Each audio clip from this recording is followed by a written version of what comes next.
પ્રિય વિદ્યાર્થી મિત્રો, વાલી મિત્રો, શિક્ષક મિત્રો અને ગુજરાતના સર્વે નાગરિકોને મારા હાર્દિક નમસ્કાર.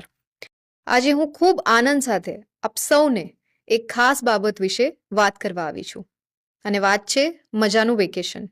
નામ સાંભળતા જ તમને લાગશે કે આ કંઈક મજાની વાત છે અને હા, આ મજા સાથે શીખવાની પણ એક સુંદર તક છે.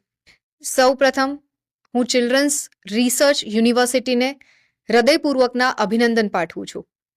તેમણે બાળકોને ધ્યાનમાં રાખીને એક એવું મોડ્યુલ બનાવ્યું છે, એક એવો કાર્યક્રમ લઈને આવ્યા છે જે બાળકોને મોબાઈલથી થોડા દૂર રાખીને જીવન સાથે જોડે છે.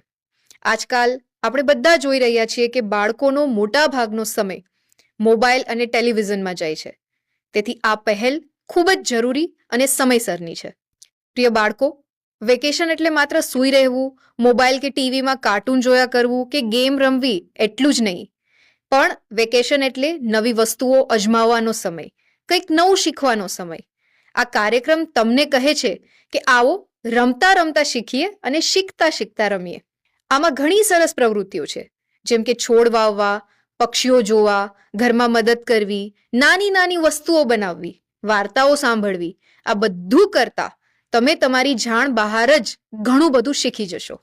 હું તમને એક સરળ રીતે 5 વાતો કહું, પણ થોડું વિગતે સમજાવું કે જેથી આપણે બધા તેને જીવનમાં અપનાવી શકીએ.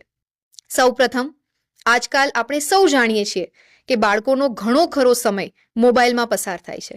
પરંતુ થોડો સમય મોબાઈલથી દૂર રહીશું તો જ જીવનની સાચી મજા અનુભવી શકીશું.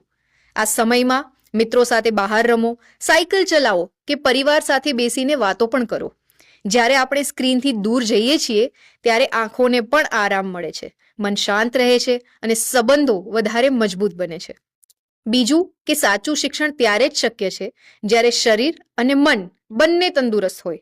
રોજ થોડી વાર દોડવું, કૂદકા મારવા, રમતો રમવી, યોગ અને આસન કરવા પણ એટલા જ જરૂરી છે. સાથે સાથે રોજ 10થી 15 મિનિટ શાંતિથી બેસીને વાંચવું કે ધ્યાન કરવું એ પણ એટલું આવશ્યક છે. આથી એકાગ્રતા પણ વધે છે, ચિંતા ઓછી થાય છે અને બાળકો વધુ ઉત્સાહથી શીખી શકે છે. અને ત્રીજું, પ્રકૃતિ આપણો સૌથી મોટો શિક્ષક છે. તમે એક નાનો છોડ વાવો, તેને રોજ પાણી આપો અને તેની વૃદ્ધિ જુઓ. તમે ધીરજ અને જવાબદારી પણ સમજશો અને શીખશો. સવારે વહેલા ઉઠીને પક્ષીઓના અવાજ સાંભળો, તેમને ચણવા માટે દાણા આપો.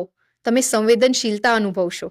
આવી નાની નાની પ્રવૃત્તિઓથી બાળકોમાં પ્રકૃતિ પ્રત્યે પ્રેમ અને પર્યાવરણ પ્રત્યે